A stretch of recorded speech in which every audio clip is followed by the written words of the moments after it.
À la clinique, une jeune fille se comportait bizarrement en présence de son père, évitant tout contact visuel et s'agitant nerveusement sur sa chaise. Au début, le personnel a cru à une anxiété typique du rendez-vous. Mais lorsque le médecin a réalisé une échographie, il a fixé l'écran avec incrédulité, le visage crispé par l'inquiétude. Le début de soirée s'était calmé sur Santa Rosa, une modeste ville nichée dans le comté de Sonoma, en Californie. Le docteur Evan Lam jeta un coup d'œil à sa montre en sortant de la salle d'examen. À 52 ans, il était un médecin de famille bien établi dans la banlieue. Sa clinique indépendante, ouverte quelques années auparavant, fidélisait progressivement sa clientèle. « Rosa !» cria le docteur Lam en s'approchant du poste des infirmières. Ceci a été laissé par Madame Hernandez. Il tendit un étui à lunettes à l'infirmière de garde. « Je l'appelle tout de suite. » répondit Rosa en plaçant l'étui dans le tiroir de son bureau. Alors que le docteur Lam se retournait pour retourner à la salle d'examen, il scruta nonchalamment la salle d'attente. Presque vide à l'approche de la fermeture. Son regard s'arrêta sur deux personnes assises dans un coin, un homme trapu en polo bleu et une jeune fille en sweat à capuche rouge. Une lueur de reconnaissance traversa son expression. Marco, le salua-t-il chaleureusement en s'approchant avec un sourire. Marco Allan, c'est ça? Je ne savais pas que tu venais aujourd'hui. Marco se leva et lui tendit la main. Docteur Lam, ravi de vous voir. Nous sommes voisins, Marco, vous pouvez m'appeler Evan à la sortie de la clinique. Le docteur Lam se tourna vers la jeune fille. Assise, le regard rivé au sol. Et voici Lucia. Je ne crois pas que nous nous soyons déjà rencontrés, même si je vous ai déjà croisé dans le quartier. Lucia fit un léger signe de tête. Refusant toujours de lever les yeux. Nous serons bientôt là, le rassura le docteur Lam. Je termine juste quelques démarches administratives. De retour dans sa salle d'examen. Il s'assit à son bureau, classant les dossiers de son précédent patient. Quelques instants plus tard, Rosa Delgado, son aide-soignante, entra dans la pièce. Elle commença à désinfecter méthodiquement la table et le matériel, préparant ainsi l'accueil du patient suivant. Docteur Lam, dit Rosa à voix basse, interrompant son nettoyage. Il y a quelque chose d'étrange chez ce père et cette fille là-bas. Il leva les yeux de ses papiers. Que veux-tu dire? Elle fronça les sourcils en essuyant l'échographe. Quand j'ai pris les constantes de la fille, son père ne l'a pas laissé parler, même pas prononcer son nom. Il a répondu à toutes ses questions. Elle secoua la tête. J'ai dû lui rappeler sans cesse que j'avais besoin de l'entendre directement. Et la fille, Lucia, elle ne m'a jamais regardé dans les yeux. Pas une seule fois. Le docteur Lam se renversa dans son fauteuil. Je les connais, Rosa. Ils habitent à 3 maisons de chez moi. Marco peut être un peu autoritaire. Certains pères sont comme ça. Moi aussi. Je suis mexicaine, docteur Lam, répondit doucement Rosa. Et ce n'est pas culturel. C'est autre chose. Elle marqua une pause, puis haussa les épaules. Mais vous les connaissez mieux que moi. C'est peut-être comme ça que fonctionne leur famille. Elle lui tendit le dossier médical de la jeune fille. Ses yeux s'écarquillèrent en le lisant. 14 ans, avec des symptômes de grossesse? Murmura-t-il. Rosa hocha la tête d'un air sombre. C'est pour ça que je suis inquiète. Envoyez-les, dit le docteur Lam en redressant son manteau et en fixant son expression. La porte s'ouvrit et Marco guida Lucia dans la pièce, une main ferme sur son épaule. La jeune fille marchait avec raideur, comme sur des œufs, son sweat à capuche rouge tombant sur sa silhouette. Merci de nous recevoir, docteur, dit Marco en s'asseyant à côté de la table d'examen. Surtout à cette heure-ci. Bien sûr, répondit le docteur Lam. Quel est le problème?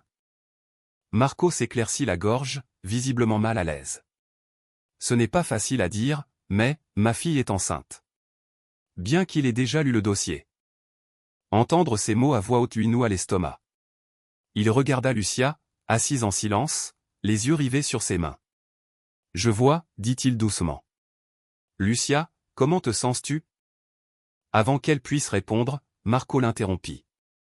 Elle a des nausées matinales, de la fatigue, ces derniers temps, elle se plaint de douleurs abdominales. Le docteur Lam reporta son attention sur Lucia. Lucia, préféreriez-vous répondre à ces questions vous-même? Elle fit un signe de tête presque imperceptible. « Et comment cette grossesse s'est-elle produite » demanda-t-il en lui posant à nouveau la question. Mais Marco a répondu, « Elle a un petit ami. On ne veut pas en parler. » Son ton a mis fin à toute autre enquête. « Docteur, » poursuivit Marco en se penchant en avant, « nous tenons à ce que cela reste confidentiel. Personne ne doit le savoir. Ni nos voisins. Ni personne. La confidentialité des patients est un protocole standard, Monsieur Allan, lui assura le docteur Lam, même si la demande lui parut inhabituellement ferme. Je ne peux pas discuter du cas d'un patient avec d'autres. Bien, bien, acquiesça Marco, visiblement tendu. Se tournant vers Lucia, le docteur Lam dit doucement. J'aimerais faire une échographie pour vérifier l'état du bébé et déterminer l'état de grossesse. Est-ce que ça vous convient? Lucia hocha de nouveau la tête, évitant toujours son regard. Rosa va vous aider à monter sur la table d'examen, ajouta le docteur Lam en préparant l'appareil. Vous devrez soulever votre chemise au-dessus de votre abdomen. Rosa l'aida doucement. Lucia grimaça en s'allongeant. Ça fait mal, demanda doucement Rosa. Lucia hocha la tête. Les douleurs abdominales s'aggravent, dit Marco depuis sa chaise. Le docteur Lam appliqua le gel. Remarquant son sursaut à son contact. Il déplaça le transducteur sur son ventre et observa l'écran. Ses sourcils se froncèrent. C'est. Commença-t-il en ajustant les réglages. Lucia. Vous semblez être enceinte d'environ 28 semaines. Les yeux de Marco s'écarquillèrent. C'est impossible. Ça ne fait pas si longtemps. L'expression du docteur Lam devint brusque. L'avez-vous déjà emmené chez un obstétricien? Non, admit Marco. C'est notre première visite chez le médecin. Poursuivant l'examen, le docteur Lam a déclaré, c'est une fille. Puis a froncé les sourcils. Je constate des signes inquiétants. Son abdomen ne grandit pas comme il le devrait depuis 28 semaines. Cela suggère un retard de croissance intra-utérin, RCIU. Qu'est-ce que ça veut dire? Demanda Marco. Cela signifie que le bébé ne grandit pas normalement. Cela peut être dû à des problèmes placentaires. À des problèmes de santé maternelle ou à des pathologies fœtales, a-t-il expliqué. Déplaçant à nouveau le transducteur, son ton devint plus grave. Je détecte également un rythme cardiaque fœtal irrégulier. Il se tourna vers Marco. Monsieur Allan, je vous recommande vivement d'emmener Lucia à l'hôpital immédiatement. Elle a besoin de soins spécialisés. Ma clinique n'est pas équipée pour cela. Le visage de Marco s'assombrit. Pourquoi ne peux-tu pas simplement lui donner un médicament? Ce n'est pas un problème médical, a patiemment expliqué le docteur Lam. L'hôpital dispose de spécialistes et d'équipements pour suivre correctement le développement du bébé. Ils peuvent réaliser des examens Doppler, évaluer la circulation sanguine et vérifier le développement des organes. Marco semblait incertain, mais le docteur Lam restait ferme. Je peux lui prescrire des vitamines prénatales, du calcium et de l'acide folique pour l'aider à se nourrir, mais ce n'est pas suffisant. Elle doit aller à l'hôpital. Il a écrit l'ordonnance et l'a remise à Marco. La pharmacie d'à accent grave côté est encore ouverte. Vous pouvez la remplir pendant que l'infirmière Rosa termine avec Lucia. Marco hésita. Regardant tour à tour le docteur et sa fille. Elle ira bien, lui assura le docteur Lam. Nous allons nettoyer le gel et imprimer les images échographiques.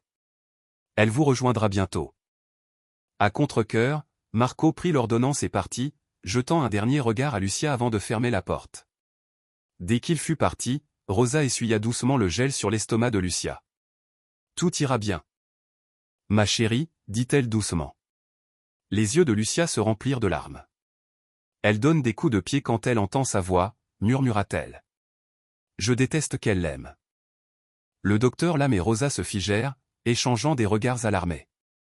Ces paroles restèrent en suspens, chargées d'une vérité troublante et ambiguë. Lucia, demanda prudemment le docteur Lam. Qu'entendez-vous par là? Mais la jeune fille s'était déjà retirée dans le silence. Sa brève vulnérabilité s'était évanouie. Le docteur Lam se rassit, troublé. Ton père t'a amené ici parce qu'il se soucie de ta santé. Maintenant, nous devons nous assurer que toi et le bébé allez bien. C'est pourquoi il est important que tu ailles à l'hôpital immédiatement. Il tendit à Lucia l'échographie imprimée. Elle la prit d'un geste discret, les yeux rivés sur le flou noir et blanc. Cela ressemblait plus à un nuage abstrait qu'à quelque chose de reconnaissable. À travers la vitre de la porte, le docteur Lam vit Marco revenir de la pharmacie. L'instant était perdu. Rosa aida Lucia à se redresser et à rassembler ses affaires. Ensemble, ils sortirent de la salle d'examen. Marco les rejoignit, posant une main ferme sur l'épaule de sa fille à la sortie de la clinique.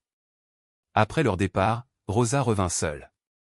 Le visage crispé par les pensées, elle rassembla les derniers clichés d'échographie. 9 heures, dit-elle en consultant sa montre.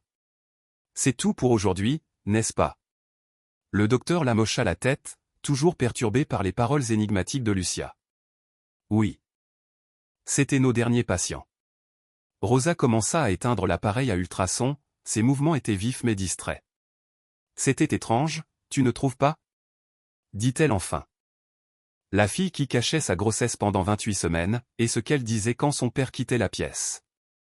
Je sais, dit le docteur Lam en s'appuyant contre son bureau.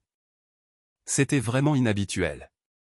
Que penses-tu qu'elle voulait dire? Insista Rosa. Je suppose qu'elle a caché sa grossesse à son père. Peut-être qu'il vient de l'apprendre. Peut-être qu'il était en colère. C'est peut-être pour ça qu'elle a dit ça. Rosa n'était pas convaincue. Mais elle a dit que le bébé donne des coups de pied quand elle entend son voix. Et Hélène n'aime pas ça. Ça ne vous semble pas bizarre? Cela pourrait être dû à un conflit entre les hormones de l'adolescence et celles de la grossesse, a-t-il suggéré, même si, même à ses yeux, cela semblait faible. Saute d'humeur. Volatilité émotionnelle. Ce sont deux choses courantes. Rosa hocha lentement la tête, le doute toujours présent dans son regard. J'espère qu'ils iront à l'hôpital comme tu le leur as dit. Moi aussi, dit-il doucement. Ce bébé a besoin d'une surveillance attentive. Ils finirent de fermer la clinique. Lumières éteintes. Armoire verrouillée. Le reste du personnel était parti, ne laissant plus que deux. Dehors, le parking était presque vide sous la fraîcheur du ciel nocturne. Passez une bonne nuit, docteur, dit Rosa en se dirigeant vers sa voiture. Toi aussi. À demain. Le docteur Lam monta dans sa berline. Le moteur ronronna lorsqu'il démarra, mais son esprit resta concentré sur la salle d'examen, cherchant un sens à ce qu'il avait entendu. Quelque chose clochait. Il ne parvenait pas à identifier quoi. En entrant dans son quartier, les rangées familières de maisons brillaient faiblement sous les lampadaires. À 3 maisons de la sienne. Il ralentit. La voiture des Halcons était toujours dans l'allée. Ils ne sont pas allés à l'hôpital, murmura-t-il, l'inquiétude se serrant dans sa poitrine. Il gara sa voiture dans son allée. Coupa le moteur et resta assis en silence. Il se dit de laisser tomber. Il leur avait donné le bon conseil. Ce n'était pas son rôle de traquer les patients qui ignoraient les avertissements médicaux. Mais les paroles de Lucia résonnèrent à nouveau dans son esprit. Elle donne des coups de pied quand elle entend sa voix. Je déteste qu'elle l'aime. Avec un soupir. Le docteur Lam sortit et redescendit la rue. Les fenêtres des Halcons brillaient chaleureusement de l'intérieur. Il hésita, puis frappa. Marco répondit. La surprise se lisait sur son visage avant de se muer en une neutralité polie. Docteur Lam, tout va bien? Je passais juste prendre des nouvelles, dit-il d'un ton décontracté. J'ai vu que ta voiture était toujours là et je me suis inquiété. Je t'ai recommandé l'hôpital. L'expression de Marco changea légèrement. Ah oui. Lucia est partie avec sa mère. Je suis resté pour finir du travail. Cela arrêta le docteur Lam. Il ignorait que la mère de Lucia était impliquée. Je vois, dit-il prudemment. C'est bien. J'étais inquiet pour l'état du bébé. Elle est entre de bonnes mains maintenant, dit Marco, d'un ton sec. Merci d'être passé, mais il est tard. J'ai du travail. Bien sûr. Désolé de vous déranger. Bonne nuit, monsieur Halcon. Bonne nuit. La porte s'est fermée. Le docteur Lam rentra chez lui, mal à l'aise. Quelque chose dans l'explication de Marco ne lui convenait pas, était-ce la vérité? De retour dans sa cuisine. Il ouvrit le réfrigérateur, contempla les restes, l'appétit en moins. Les inquiétudes de Rosa revinrent dans son esprit. La façon dont Marco avait contrôlé la conversation. Le refus de Lucia de parler. Ce commentaire obsédant sur le bébé. Et maintenant, Marco prétend que Lucia est partie avec sa mère. Le micro-ondes bipa. Le docteur Lam ne l'entendit pas. Un souvenir refit surface. En plus d'1 an à vivre à quelques maisons de là, il avait rarement vu Lucia. Ni sa mère. Toujours Marco. Toujours seul. Il a emporté son dîner dans son bureau à domicile. A ouvert son ordinateur portable et a regardé l'écran de connexion. Ça dépasse probablement les bornes, murmura-t-il. Mais quelque chose cloche. Il a ouvert Facebook. Il a cherché Marco Alcon, son profil était suffisamment public. Le docteur Lam a parcouru les photos. Les mises à jour et a finalement trouvé quelqu'un nommé Daniela Rivera. Sa photo de profil a suscité une étrange reconnaissance. Il a cliqué. Sa page était vide. Aucune photo récente de Marco ou Lucia. Aucune, en fait, pas depuis des années. Juste des photos de travail, des amis. S'ils sont divorcés, cela expliquerait cela, il pensait. Mais alors pourquoi Marco dirait-il que Lucia est allée à l'hôpital avec elle? Il hésita. Puis il a cliqué sur Messenger. Bonjour Madame Rivera. Je suis désolé de vous contacter ainsi. Je suis le docteur Evan Lam, médecin de famille. J'ai vu votre fille Lucia aujourd'hui. Je voulais juste prendre de ses nouvelles et savoir comment se passe sa visite à l'hôpital. Veuillez m'excuser encore une fois pour cette intrusion. Il fixa le message. Son doigt flottait. Puis il a cliqué envoyer. Le dîner à moitié mangé à côté de lui, il attendit. Aucune réponse ne vint. Plus tard, il lava son assiette, enfila son survêtement et se prépara à aller se coucher. Son téléphone resta intact sur la table de nuit. Alors qu'il était allongé, les yeux fixés sur le plafond. Finalement. Ping. Un message s'est allumé sur l'écran. Il attrapa rapidement le téléphone, voyant un message de Daniela Rivera. Quelle visite à l'hôpital? Quelque chose ne va pas avec Lucia? Avant qu'il puisse écrire une réponse, son téléphone s'est mis à sonner, un appel Facebook de Daniela. Il s'est assis dans son lit et a répondu « Bonjour, c'est le docteur Lam qui vous appelle. » Docteur, que se passe-t-il? La voix de Daniela était tendue d'inquiétude. Que voulez-vous dire par une visite à l'hôpital? Je ne suis dans aucun hôpital avec Lucia. L'estomac du docteur Lam se serra. Madame Rivera. J'ai vu votre fille à ma clinique ce soir. Elle a été amenée par son père, Marco. Elle est enceinte d'environ 28 semaines. Il y eut une brusque inspiration à l'autre bout du fil. C'est impossible, murmura Daniela. Je n'ai pas vu Lucia depuis presque 3 ans. Marco et moi sommes divorcés depuis 10 ans. Il a la garde exclusive, et je n'ai pas le droit de m'approcher d'elle. Le docteur Lam ferma les yeux, les pièces du puzzle commençant à se mettre en place. Madame Rivera. Je dois vous expliquer clairement la situation. Lucia est venue à ma clinique avec Marco ce soir. Elle est au 3e trimestre de sa grossesse et présente un retard de croissance intra-utérin. Ce qui signifie que le fœtus ne grandit pas normalement. Cela peut être dû à des problèmes placentaires, à des problèmes de santé maternelle ou à des pathologies fœtales. Il s'arrêta pour reprendre son souffle. J'ai également détecté un rythme cardiaque fœtal irrégulier. Je leur ai conseillé de se rendre immédiatement à l'hôpital afin que des spécialistes puissent réaliser un Doppler et évaluer le développement du bébé. En cas de sous-développement d'organes, notamment au niveau des poumons et du cerveau, des traitements pourraient être efficaces, mais seulement s'ils interviennent avant qu'il ne soit trop tard. Daniela resta silencieuse pendant un long moment. Oh mon Dieu, dit-elle finalement, la voix brisée. Ma petite, elle n'a que 14 ans. Comment est-ce possible? Qui lui a fait ça? Marco a dit qu'elle avait un petit ami, répondit le docteur Lam, même s'il remettait maintenant en question tout ce que Marco lui avait dit. Je ne sais pas quoi faire, dit Daniela. L'air bouleversé. Je veux la voir tout de suite, mais je n'ai pas le droit de m'approcher d'elle. L'ordonnance restrictive. Sa voix se brisa. S'il vous plaît, docteur. Assurez-vous qu'elle va bien. Sinon, appelez la police. Peu m'importe que Marco me dénonce pour violation de l'ordonnance. C'est de ma fille dont il est question. Je comprends. Lui assura le docteur Lam. Mais il faut être prudent. Lucia est dans un état fragile et nous ne voulons pas déclencher un accouchement prématuré en lui causant un stress supplémentaire.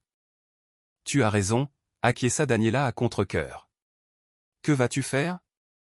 Je reviendrai la voir, promit le docteur Lam. Et je vous tiendrai au courant. Pour l'instant. Il vaut mieux que vous restiez où vous êtes.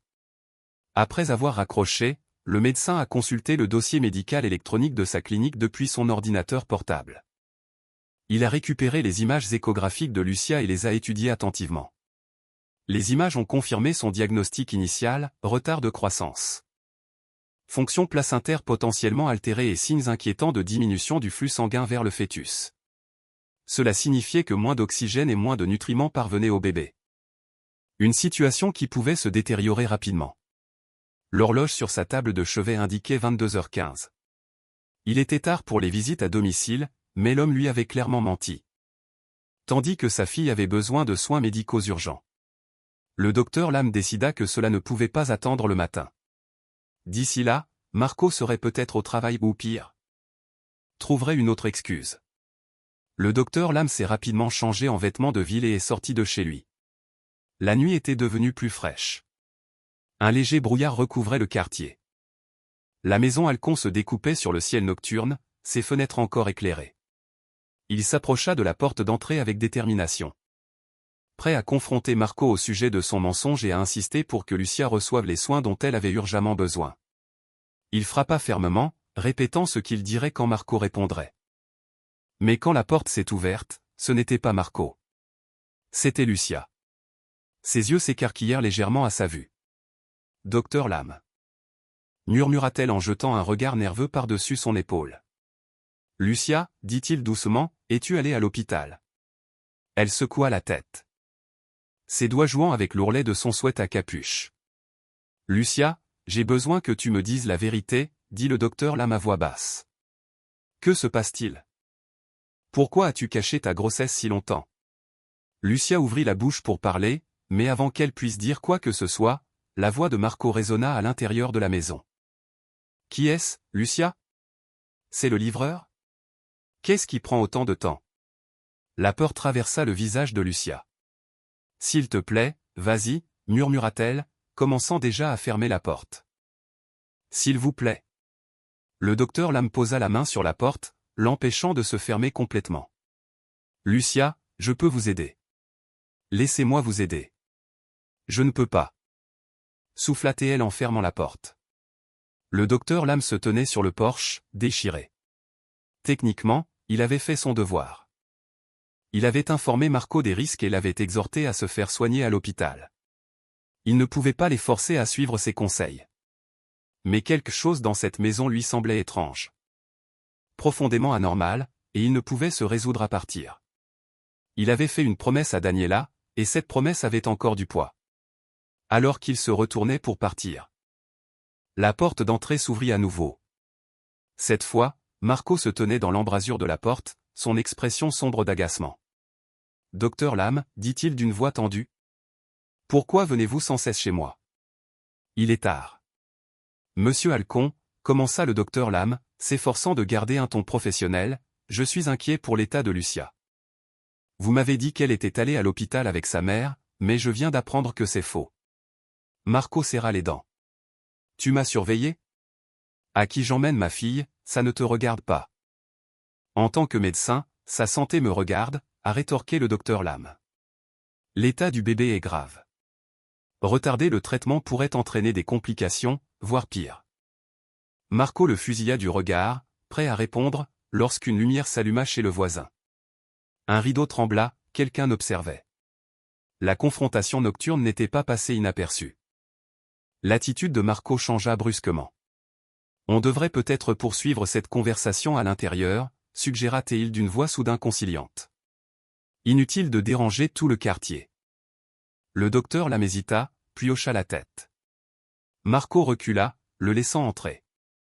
Le salon était sobrement décoré, un canapé usé, une table basse et une télévision accrochée au mur. Lucia était assise au bord du canapé, les mains jointes sur les genoux, les yeux rivés au sol. « Lucia, dit doucement le docteur Lam, comment vous sentez-vous? Elle va bien. Elle est juste fatiguée, l'interrompit Marco avant qu'elle puisse répondre. Les femmes enceintes se fatiguent, n'est-ce pas, docteur? Le docteur Lam se tourna pour faire face directement à Marco.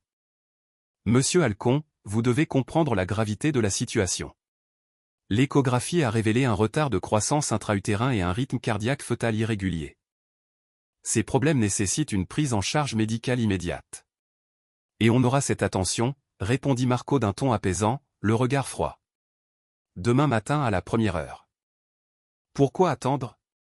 Insista le docteur Lam. Pourquoi pas ce soir? Parce qu'il est tard, dit Marco en désignant l'horloge. Lucia a besoin de repos. Elle est épuisée. La traîner aux urgences où on va rester assis pendant des heures n'est pas ce dont elle a besoin en ce moment. Le bébé pourrait être en détresse, a expliqué le docteur Lam. Chaque heure compte dans une situation comme celle-ci. L'expression de Marco se durcit. Le bébé ne mourra pas du jour au lendemain. Le docteur Lam tressaillit devant cette insensibilité. Avant qu'il puisse répondre, la sonnette retentit. Les épaules de Marco se détendirent légèrement. Ce sera la livraison. J'ai commandé le dîner pour nous. Il se tourna vers Lucia. Attends ici avec le médecin. Je vais chercher à manger. Alors que Marco se dirigeait vers la porte, le docteur Lam en profita pour se rapprocher de Lucia. Ça va? Demanda-t-il doucement. Tu as quelque chose à me dire?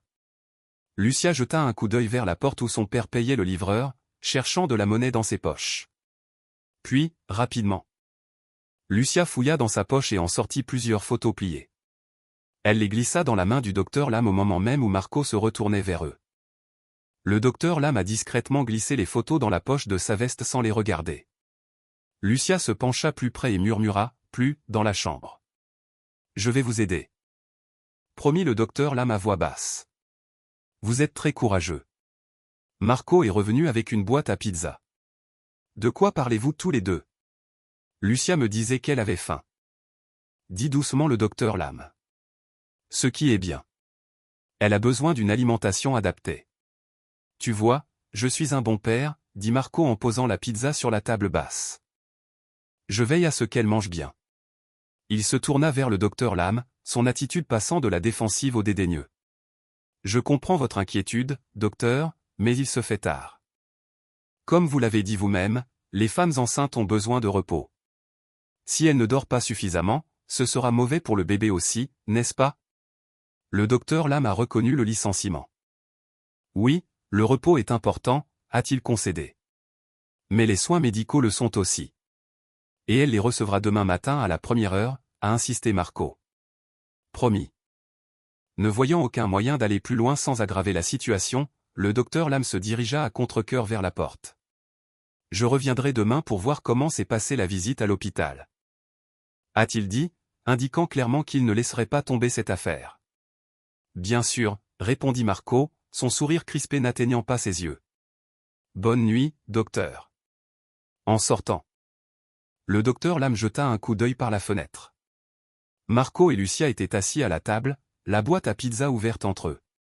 Marco parlait avec animation, ses mains bougeant avec une énergie démesurée. Lucia, quant à elle, restait immobile, les yeux baissés, l'expression indéchiffrable. De retour chez lui, le docteur Lam sortit rapidement les photos de sa poche. Ce qu'il vit lui glaça le sang. Il y avait 4 photos. Chacune montrait Lucia à différents stades de dévêtue, allongée sur ce qui semblait être un lit, Marco étant visible sur chaque cliché. Les images documentaient les abus avec des détails horribles. Mon Dieu, murmura le docteur Lam, les mains tremblantes de rage et de dégoût. Il retourna les photos face cachée sur son bureau. Incapable de les regarder plus longtemps. Les paroles de Lucia, prononcées plus tôt, résonnèrent avec une clarté percutante, elle donne des coups de pied quand elle entend sa voix. Je déteste qu'elle l'aime. La prise de conscience a été un coup dur. Marco n'était pas seulement le père de Lucia, il était aussi le père de son bébé à naître. Il n'y avait pas de petit ami. Seulement un prédateur et sa victime, vivant à 3 maisons de là. Le docteur Lam a pris son téléphone et a composé le 911. Service d'urgence, répondit le répartiteur. Quelle est votre urgence? Je dois signaler un cas de maltraitance et de mise en danger d'enfants, a déclaré le docteur Lam, d'une voix ferme malgré la tempête intérieure. Une jeune fille de 14 ans. Elle est enceinte de 28 semaines. Le père est l'agresseur, et elle et son bébé ont besoin de soins médicaux immédiats. En attendant la police, l'esprit du docteur Lam s'emballa. Les photos étaient des preuves accablantes, mais il devait s'assurer qu'elles parviennent entre de bonnes mains. Il en prit rapidement des photos haute résolution avec son téléphone. Au cas où les originaux seraient perdus ou détruits. Il a ensuite envoyé les images à Daniela via Facebook Messenger. Accompagné d'un court message expliquant qu'il avait appelé la police et qu'ils étaient en route vers la maison de Marco. Son téléphone a sonné presque instantanément, c'était Diana. « J'arrive tout de suite, dit-elle d'une voix rauque de fureur. Ce monstre, je vais le tuer moi-même. Daniela, s'il vous plaît, laissez la police s'en occuper, a exhorté le docteur Lam. Ils sont en route. Pour l'instant, le plus important est de sortir Lucia de cette maison et de la conduire à l'hôpital en toute sécurité. Comment a-t-il pu arriver, sanglota-t-elle. Comment a-t-il pu faire ça à sa propre fille? Je savais que quelque chose n'allait pas quand il s'est battu avec tant d'acharnement pour obtenir la garde. Mais je n'aurais jamais imaginé. Je suis vraiment désolé, dit doucement le docteur Lam, cherchant les mots pour apaiser cette vérité insupportable. Mais Lucia m'a contacté ce soir. C'était un acte de courage incroyable. Maintenant, nous pouvons l'aider. Je viendrai quand même, insista Daniela. Je dois être là pour ma fille.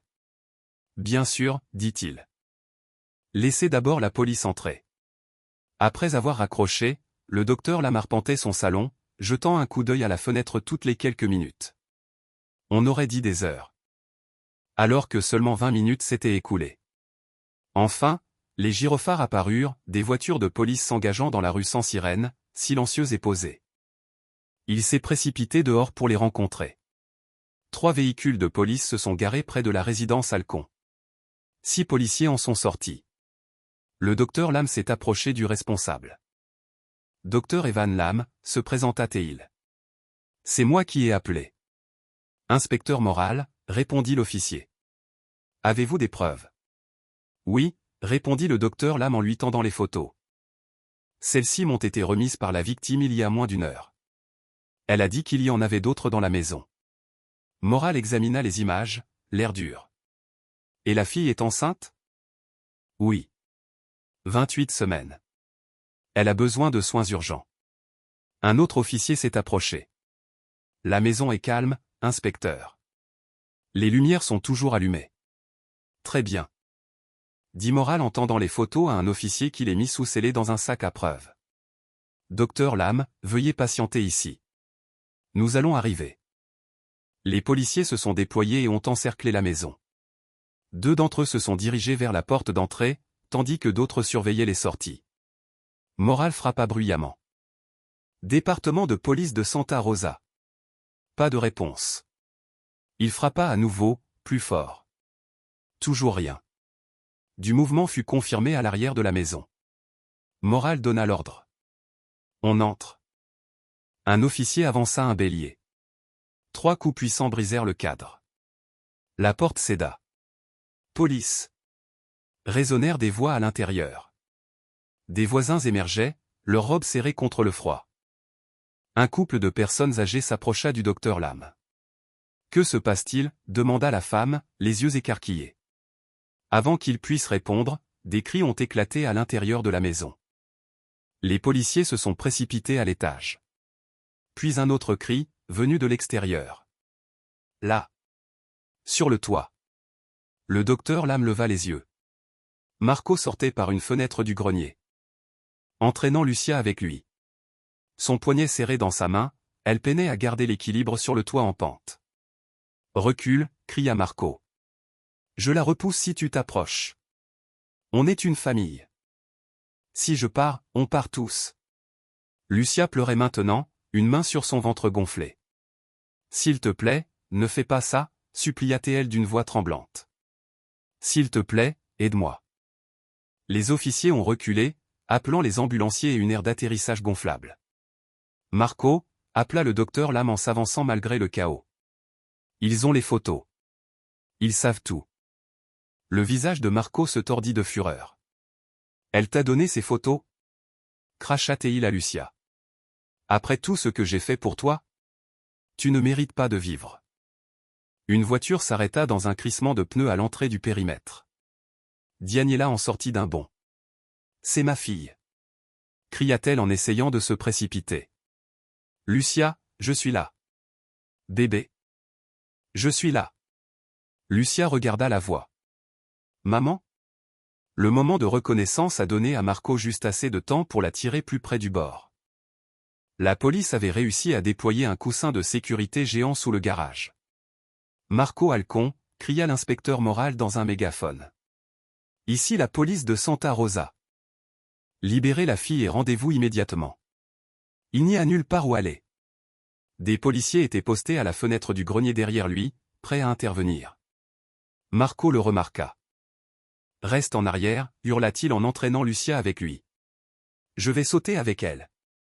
Daniela s'est libérée de l'officier qui la retenait. S'il te plaît, Marco, sanglota Théil. C'est notre fille. Ne lui fais pas de mal. Elle est le mien, gronda Marco. Tu ne l'as jamais mérité. Tu n'as jamais mérité ni l'un ni l'autre. À cet instant, le docteur Lam comprit avec une clarté écœurante.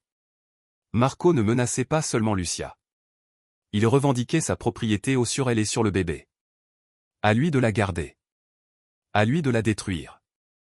Les agents postés à la lucarne commencèrent à sortir sur le toit.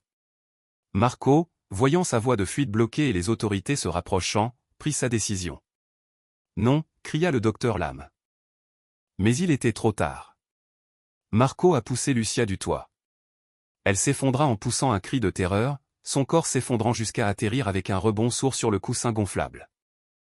Les policiers se précipitèrent à son secours tandis que d'autres se ruaient sur Marco, qui tenta de s'enfuir dans une autre direction. Mais il n'est pas allé bien loin. 2 policiers l'ont plaqué au sol en plein vol, le projetant sur le toit avec une force telle qu'il en perdit le souffle. Ils l'ont menotté rapidement et l'ont traîné au sol. Bien que beaucoup moins doucement que Lucia.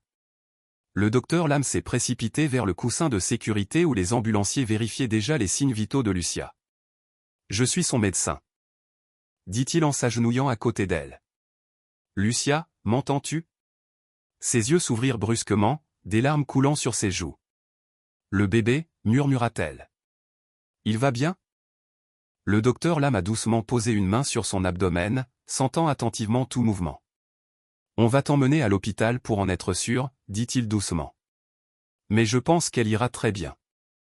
Tu as été très courageuse, Lucia. Tellement courageuse. L'air nocturne vibrait au rythme des gyrophares des voitures de police et des ambulances.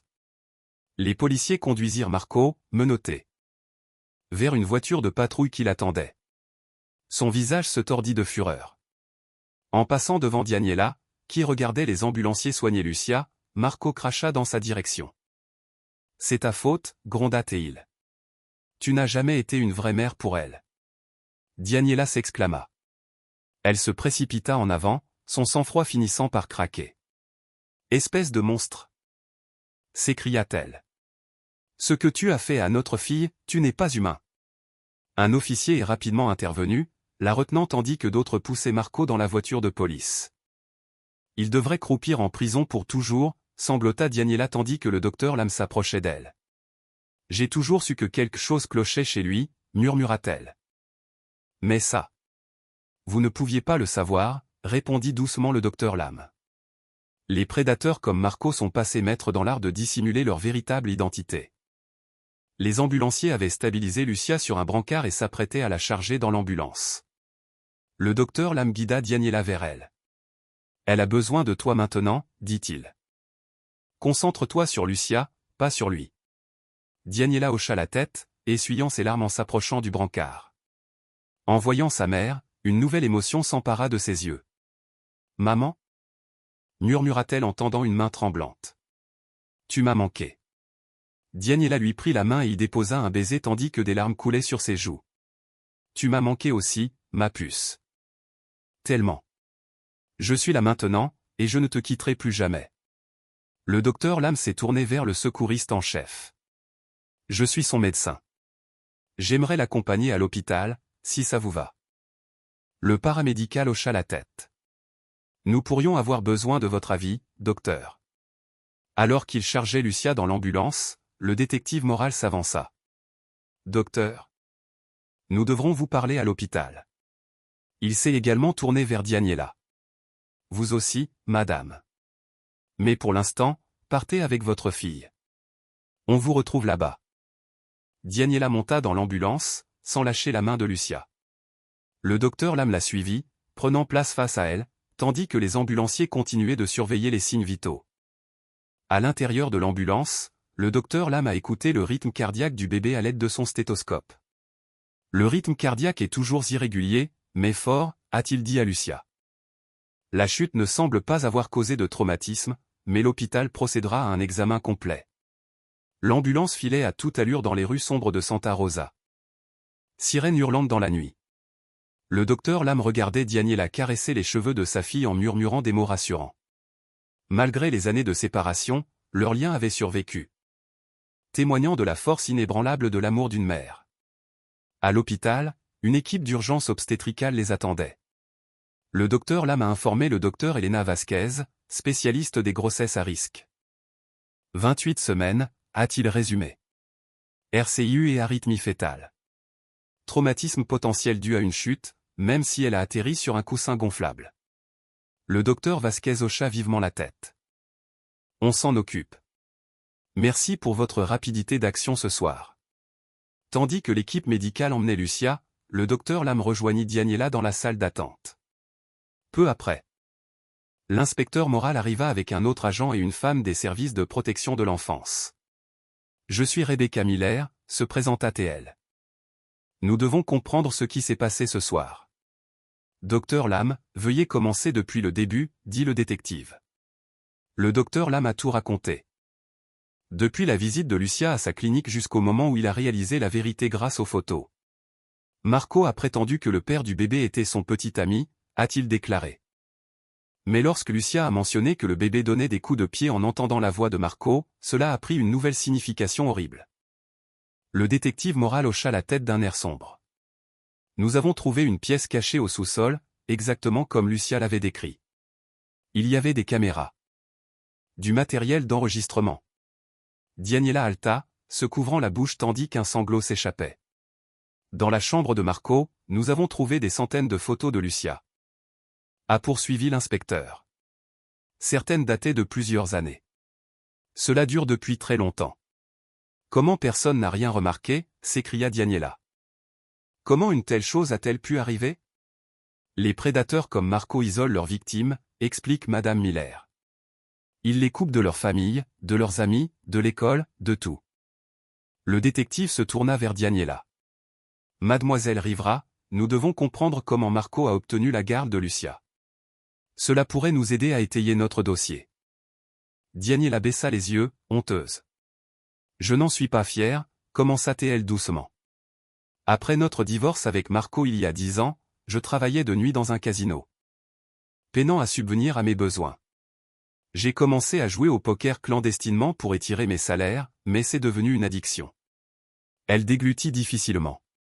Une nuit. La maison a été perquisitionnée. J'avais laissé Lucia seule à la maison. Elle n'avait que 7 ans. Des larmes coulaient sur ses joues. Marco a saisi sa chance. Il s'est présenté comme un parent stable. Le tribunal lui a accordé la garde. Je n'ai eu droit qu'à des visites surveillées. Puis il a déménagé à Santa Rosa et a obtenu une ordonnance restrictive. Il a prétendu que j'étais instable. Madame Miller hocha la tête, familière avec le modèle. C'est une tactique courante. J'ai passé 3 ans à reconstruire ma vie, a déclaré Daniela. J'ai un travail, un appartement, une deuxième chambre pour Lucia. J'ai économisé chaque centime pour me battre pour la garde, mais Marco a repoussé toutes mes tentatives. Avant que quiconque puisse répondre, le docteur Vasquez est revenu. Ils se sont tous levés. L'état de Lucia est stable, a-t-elle déclaré. Le rythme cardiaque du bébé est encore irrégulier. Mais nous avons commencé un traitement médicamenteux et des injections de stéroïdes pour accélérer le développement pulmonaire. Lucia souffre de malnutrition sévère et présente des signes de stress et de traumatisme chronique, mais son état physique devrait s'améliorer. Et le bébé?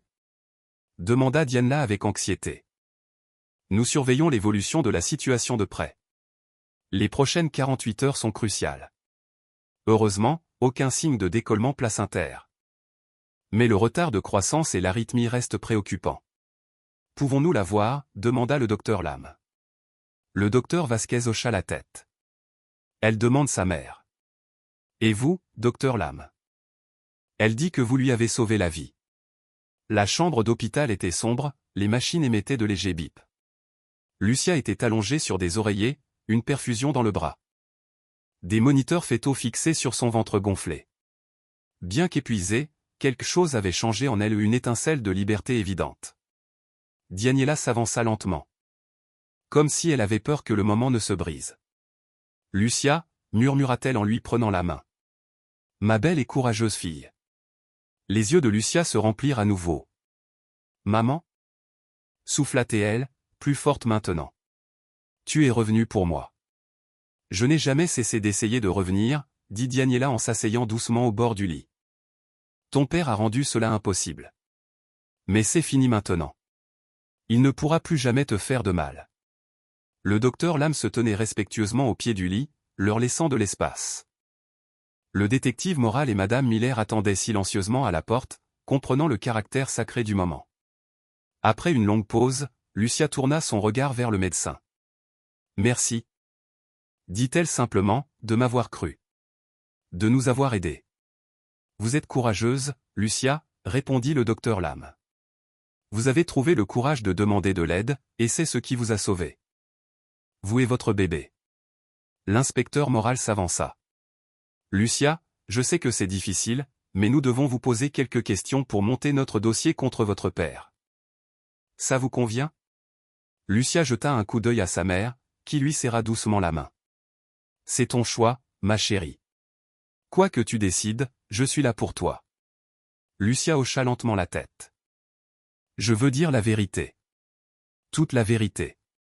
Prenez votre temps, dit doucement mademoiselle Miller. Et si vous avez besoin de vous arrêter, n'hésitez pas à nous le faire savoir. Lucia prit une profonde inspiration et commença à parler, sa voix tremblant au début mais gagnant en force à mesure qu'elle continuait. Il n'y a jamais eu de petit ami, a-t-elle admis. Confirmant ce qu'il soupçonnait déjà. Mon père, c'est aussi le père de mon bébé. Elle a décrit comment Marco a commencé à la maltraiter peu après avoir obtenu la garde exclusive de ses enfants. Comment il l'avait lentement et systématiquement coupée du monde extérieur. Il m'a retiré de l'école, m'a dit qu'il me ferait l'école à la maison, mais il n'y avait jamais de véritable leçon. Juste assez pour répondre à des questions basiques si on me les posait. Avec le temps, les violences ont empiré. Dès que quelqu'un venait à la maison, il m'enfermait au sous-sol. Il y a une pièce cachée qu'il a construite là-bas. C'est là que la plupart des choses se sont passées. Le docteur Lam pensa aux preuves trouvées dans cette pièce cachée et sentit une vague de nausée l'envahir. Quand je suis tombée enceinte, a poursuivi Lucia, il était furieux au début. Sa main se posant instinctivement sur son ventre. Il y a quelques mois, le bébé a commencé à donner des coups de pied dès qu'elle entendait sa voix. Ça m'a rendu malade. Je détestais qu'elle lui réponde. Mais ce n'est pas sa faute. Elle est innocente dans tout ça. Bien sûr qu'elle l'est, dit Daniela, sa voix ferme mais pleine d'émotion. J'ai commencé à me sentir très malade il y a environ 2 semaines, a poursuivi Lucia. De fortes douleurs à l'estomac, des vertiges. Au début, il n'y a prêté aucune attention. Mais comme je ne pouvais même plus sortir du lit, il a finalement accepté de m'emmener chez le médecin. C'est alors que nous sommes allés à la clinique du docteur Lam. Le détective Morale hocha la tête et prit des notes. Les photos que vous avez données au docteur Lam, comment les avez-vous obtenues? Mon père, il prenait des photos. Beaucoup. Dit doucement Lucia. Il les gardait dans une boîte dans son placard. J'en ai pris quelques-unes en cachette pendant qu'il prenait sa douche ce soir, juste avant notre départ pour la clinique. Je savais qu'il serait absent assez longtemps pour les récupérer. Ça faisait si longtemps que je n'avais même pas le droit de sortir. Je ne savais plus à qui faire confiance. Mais quand le docteur Lam est venu chez nous, je me suis dit que peut-être qu'il pourrait m'aider. Vous avez fait exactement ce qu'il fallait, dit doucement le docteur Lam. Le docteur Vasquez est revenu voir Lucia et a examiné les bandes de surveillance fœtale. Le médicament semble soulager les irrégularités cardiaques du bébé, a-t-elle indiqué. Et vos constantes se stabilisent. C'est une excellente nouvelle. Que se passe-t-il maintenant, demanda Lucia en regardant les adultes. Madame Miller s'avança. Vous resterez à l'hôpital jusqu'à ce que votre état de santé vous autorise. Ensuite, nous déterminerons ensemble les meilleures conditions de vie pour vous et votre bébé. Elle rentre à la maison avec moi, dit Daniela fermement. Je me prépare à ça depuis des années. J'ai une chambre pour elle. Des économies. Un plan. Mademoiselle Miller hocha la tête. Vu les circonstances, cela me semble approprié. Nous allons procéder à une évaluation du domicile et, tant que tout est en ordre, je ne vois aucun problème à ce que Lucia soit confiée à vos soins. Et, mon père ? Demanda Lucia d'une voix à peine plus forte qu'un murmure. Il est en garde à vue, a déclaré l'inspecteur moral. Compte tenu des preuves dont nous disposons à votre témoignage, les photos, la pièce secrète, il est accusé de multiples crimes. Maltraitance d'enfants. Agression sexuelle. Inceste. Mise en danger d'enfants. Et bien plus encore. Il ne sortira pas avant très longtemps. Lucia hocha lentement la tête, son expression étant un mélange de soulagement, de tristesse et des premières lueurs de fermeture. Et le bébé, demanda-t-elle en se tournant vers le docteur Vasquez. Est-ce qu'elle va bien? Nous faisons tout notre possible. La rassura le médecin. Les prochaines semaines sont cruciales. Nous allons poursuivre les injections de stéroïdes pour soulager ses poumons. Surveillez étroitement son cœur et améliorer votre alimentation pour lui donner le meilleur départ possible. Je veux la garder, dit doucement Lucia, surprenant tout le monde. Je sais que je suis jeune. Mais elle n'est pas responsable de la façon dont elle est venue au monde. Je ne veux pas qu'elle souffre à cause de ce qu'il a fait. Daniela tendit la main et serra fermement celle de sa fille. Nous l'élèverons ensemble, dit-elle. Toi, moi et ta fille. Elle sera aimée. Et en sécurité. Toujours. Alors que la nuit tombait. L'inspecteur moral et Madame Miller partirent, promettant de revenir le lendemain. Le docteur Vasquez termina son examen et s'occupa d'autres patients. Daniela s'installa sur la chaise à côté du lit de Lucia, refusant de la quitter, même un instant.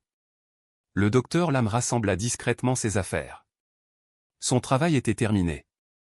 Mais son cœur restait lourd. Docteur Lam, cria Lucia en arrivant à la porte.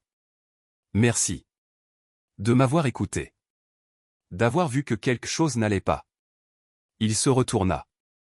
Ému par la résilience de sa jeune voix. Je suis simplement heureux d'avoir pu aider, a-t-il déclaré. Tu as fait plus qu'aider, ajouta Daniela. Tu les as sauvés tous les deux. Alors que tout le monde détournait le regard. Alors que le docteur Lam rentrait chez lui en voiture dans les rues endormies de Santa Rosa, le poids de la nuit pesait sur lui. Sa décision de se fier à son instinct, de dépasser les limites de la procédure lorsque la vie d'un enfant était en jeu, ce choix avait tout changé. De retour dans sa rue tranquille. La maison Alcan était sous le contrôle de la police. Demain, les voisins se réveilleraient dans une rue à jamais transformée. Une communauté forcée de reconnaître l'horreur qui se cachait à la vue de tous. Le docteur Lam rentra chez lui, épuisé mais apaisé. En médecine, la première règle était claire, ne pas nuire. Mais parfois, faire le bien signifiait plus que cela. Il s'agissait d'agir. D'être attentif. D'avoir le courage d'agir quand les autres se détournaient. Alors qu'il s'allongeait enfin pour se reposer, le docteur Lam pensa à Lucia et à sa fille à naître. Deux victimes d'un mal indicible, qui bénéficiaient désormais d'une seconde chance. Leur chemin de guérison serait long et douloureux. Mais il ne voulait pas y aller seul. Parfois, se disait-il, le diagnostic le plus vital n'était pas inscrit sur un dossier médical. Il résidait dans des signaux discrets, les regards détournés, les paroles hésitantes, le courage tremblant de quelqu'un qui demandait à être vu. Et au final, ce n'est pas seulement la connaissance qui a sauvé des vies. C'était de la compassion. C'était de l'écoute. Et c'était le courage de croire.